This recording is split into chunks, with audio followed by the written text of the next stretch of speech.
था। लवीव से आगे का मैं आपको भी शॉर्ट, जैसे ही हम फिर लवीव पहुंच गए थे मॉर्निंग में, तो लवीव के आगे कैसे जाना है उसके बारे में हमें कुछ पता नहीं था। तो हमने बहुत जगह कॉल्स की, मैसेजेस किए, तो 1 डेढ़ 2 घंटा ऐसे मशक्क़त करने, खाया हमने कुछ नहीं था मॉर्निंग में, वही जूस वगैरह टॉफ़ीज़ वगैरह जो लाए थे वही खा रहे थे। तो लवीव से आगे जाने के 2 रास्ते थे। एक तो हम किसी कैब को बुक करते, उसको $500 पर पर्सन देते, जो कि हो जाता $2500।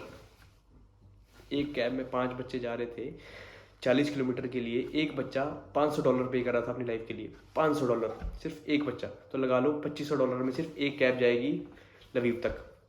बहुत ज़्यादा हाइप हो गई थी अमाउंट में, हर एक चीज़ में बहुत चीज़ें महंगी हो गई थी। सभी लवीव की तरफ भाग रहे थे, क्योंकि लवीव से ही आगे के बॉर्डर्स कनेक्ट करते हैं, लाइक जर्मनी, हंगरी, पोलैंड, उन चीज़ों के। तो हर किसी की तरह हमने भी पहले सोच लिया, क्योंकि हमारे पास कुछ था पैसा पहुंचने के लिए। लेकिन फिर हमने कुछ लोगों से पूछा, तो उन्होंने बताया कि यहाँ से बस जाती है, तो इस बस में आप आ सकते हैं लवीव तक। लवीव से वो बॉर्डर पार करा के आपको मेन में पहुंचा देगी, हंगरी में या पोलैंड में। तो हमने पोलैंड की तरफ जाने का सोचा, जो हमें ज़्यादा नज़दीक पड़ रहा था। कुछ बॉर्डर 40 किलोमीटर से ज़्यादा भी थे, तो सारी क्लिप्स हैं मेरे पास, वो मैं एंड में ऐड करूँगा।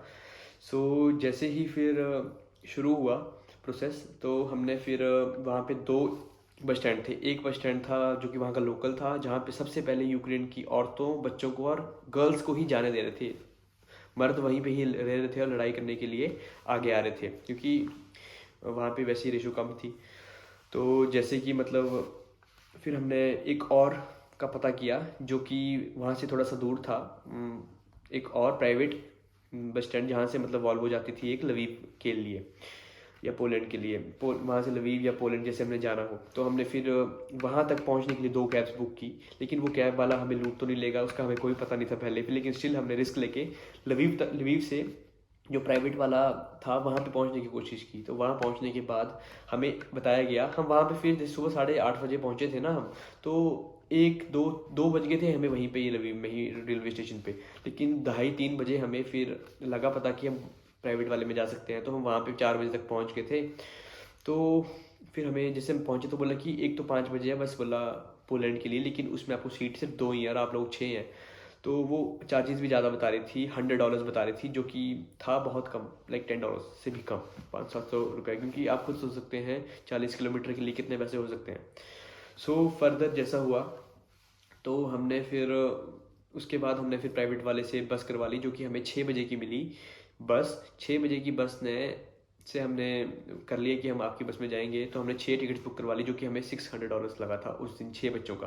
तो हम दोनों एक दूसरे को, जिसका कम पड़ रहा था उसे दे के एक दूसरे की हेल्प करके हम वहाँ से निकलने की पूरी वो की। तो हम सारे इकट्ठे थे, निकल गए 6 बजे। फिर 6 बजे के बाद हम चले तो पूरी रात, और अगले दिन हम शाम को 8 बजे पहुँचे थे लवीव की मेन, लवीव से निकल के जो मेन प्राइवेट वाला था वहाँ से निकल के हम पहुँचे पोलैंड के मेन में, वॉर्सो में। तो जैसे वहाँ पहुँचे तो बस में वाईफाई था, तो घर पे भी बात हो गई, घर पे इन्फॉर्म भी कर पा रहे थे हर एक चीज़। और इस तक पहुँचने में के बीच में इंडिया से बहुत ज़्यादा कॉल्स आ रही थी कि कहाँ हो, कुछ बता नहीं पा रहे थे, क्योंकि बताएंगे पहुँच रहे हैं नहीं पहुँचे। तो मतलब हर एक चीज़ का देखना पड़ रहा था उस टाइम पे, बहुत ट्रॉमेटिक था। मैं समझा भी नहीं पा रहा हूँ अच्छा, लेकिन मुझे रॉ क्लिप बोल के आपको सब बताना था, अपलोड करना था। और जैसे फिर हम वर्सा पहुँचे तो हमने ऑफलाइन पूरा मैप डाउनलोड कर लिया। सिम हमारे पास थी नहीं कुछ भी। हम पूरे लोग इकट्ठे होके फिर वहाँ से हम निकल गए। जहाँ हम पहुँचे वॉर्शो में, वहाँ से 2 किलोमीटर थी इंडियन एम्बेसी का कैंप। तो जैसे हम कैंप में पहुँचे तो हमने सारा ऑफलाइन मैप डाउनलोड कर लिया था, और उसके बाद ऑफलाइन डाउनलोडेड मैप के थ्रू ही हम मेन एम्बेसी के कैंप में पहुँच गए, पैदल ही जाके, क्योंकि हमारे पास करेंसी एक्सचेंज नहीं थी पोलिश की, तो उस वजह से हमें दिक्कत हो रही थी। तो हम पैदल ही चले गए बेस्ट। फिर जैसे ही हम कैंप में पहुँचे तो इंडियन एम्बेसी ने हमारा पूरा साथ दिया। इंडियन एम्बेसी ने हमारी पूरी केयर की, वहाँ पे हमें खाना पीना पूरा 5 स्टार होटल जैसे ही हमारे लिए रखा था, जहाँ पे मतलब 400 बच्चे एक टाइम में, 3-4 फ्लोर थे वहाँ पे, तो 100 बच्चा आराम से आ रहा था और जा रहा था इंडिया।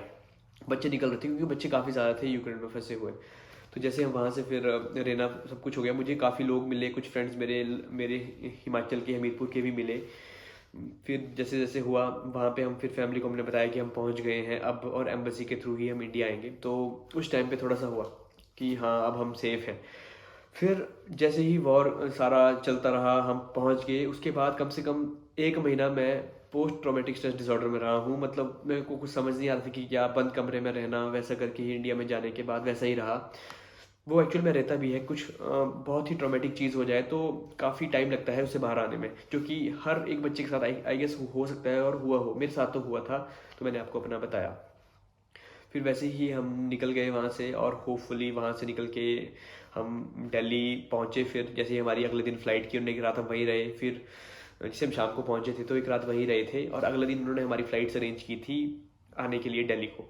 फिर दिल्ली में ही मेरे बॉया हैं जो कि मेरे वहाँ पे हिमाचल सदन है, वहाँ पे काम करते हैं, मैं नाम नहीं बता सकता आपको। सो उनके पास उन्होंने मेरी पूरी केयर की। दिल्ली में पहुँचते ही उन्होंने गाड़ी भेजी स्पेशल मुझे लेने के लिए। फिर मैं वहाँ से आके उनके पास पहुँचा, फिर उन्होंने मेरी पूरी केयर की। फिर वहाँ से मुझे बस में बिठा दिया गया था।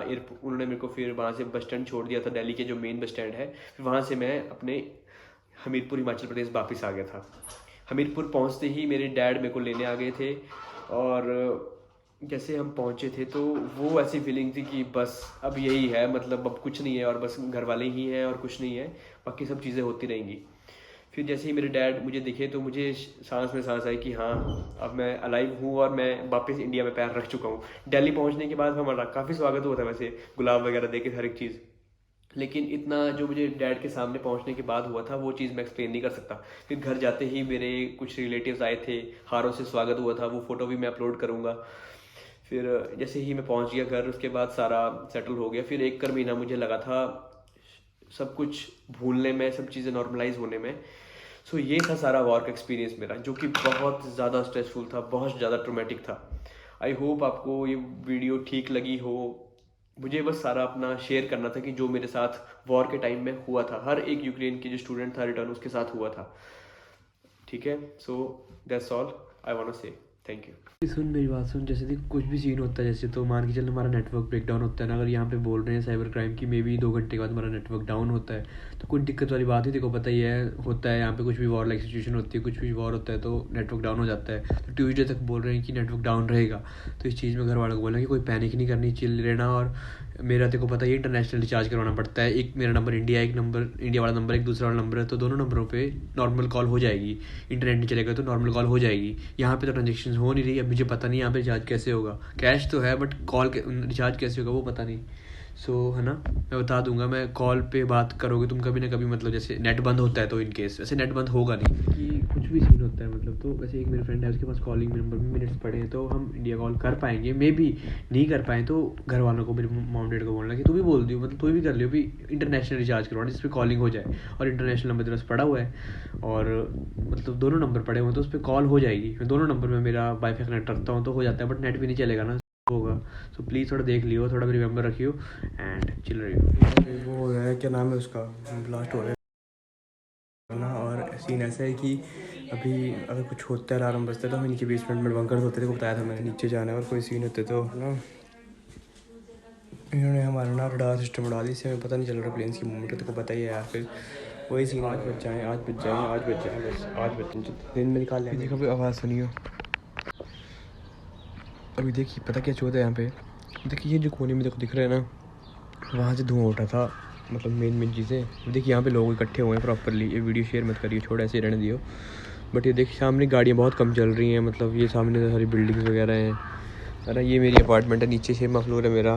यहाँ से अब मे भी हमारे तो बंकर्स है नीचे, लेकिन हमारा जो शेल्टर बनाया है वो ये स्कूल बनाया है। और यहाँ पे जो बंकर है इधर बनाया हुआ है, मतलब एक में 30 बंदे खड़ सकते हैं एक बारी में। ये छोटे छोटे ये हैं।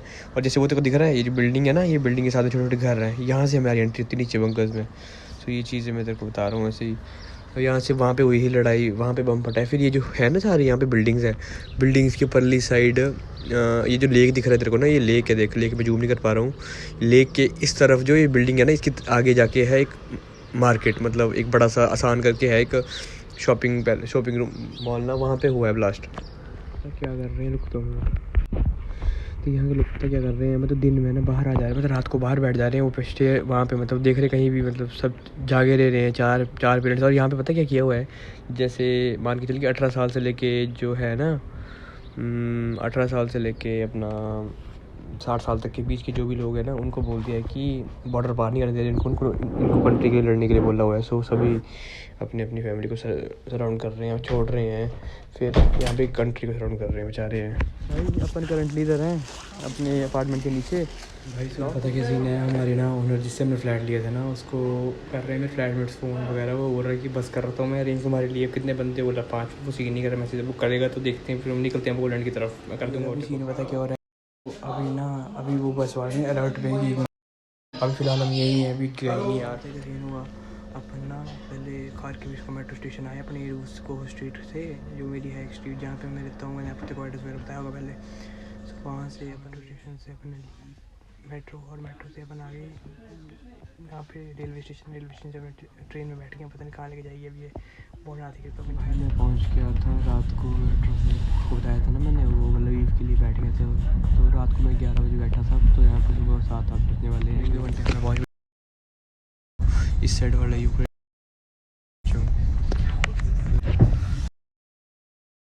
घर आ रहे हैं, जैसे हमारे गाँव होते हैं ना, जैसे हम हाई मूवी में वैसे वैसे गाँव भाई। ये देख यहाँ पे ये चीज़ है, मतलब एक चेक पॉइंट आ गया हमारे आगे भी 3 से 4 बसेज हैं, बस वो निकलेंगे तो हम भी निकलेंगे शायद आगे, फिर थोड़ा आगे अभी बॉर्डर। भाई ये देखिए ये चीज़ है अपनी यूक्रेनियन कस्टम पासपोर्ट कंट्रोल। कुछ ठीक है भाई, बाकी आज फ्लाइट है शाम की, यहाँ पे अराउंड है 7:30-8 बजे की, अभी 2 बजे पर निकल जाएंगे यहाँ से। 4.5 घंटे का फ़र्क है, अभी टाइम देखिए हमें 4.5 घंटे का फ़र्क है, उसके अकॉर्डिंगली अभी जाएगी फ़्लाइट रात को 12 बजे डी के हिसाब से।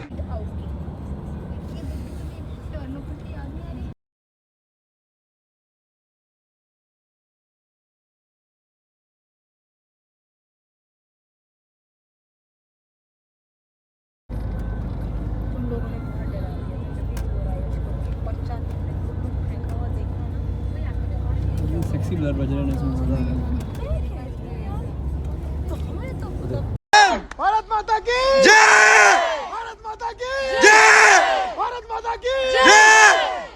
तो भाई कैसा एक्सपीरियंस है आपका? बहुत अच्छा एक्सपीरियंस रहा। हमको पुलिस फुल एस्कॉर्ट करके लेके आए, हमारे आगे और पीछे पूरा फुल पुलिस सपोर्ट थे, एम्बेसी के बंदे आए, वीआईपी ट्रीटमेंट मिले। अभी हम इमिग्रेशन में आए, होपफुली इंडिया से भी फ्लाइट है, हम जल्दी फ्लाई कर जाएंगे। मतलब अपने स्टेट्स के लिए भी अलग से एक फ़्लाइट है हमारे चलिए, बहुत बढ़िया बहुत बढ़िया। चलिए भारत माता की जय, भारत माता की जय, भारत माता की जय, वंदे मातरम, वंदे मातरम।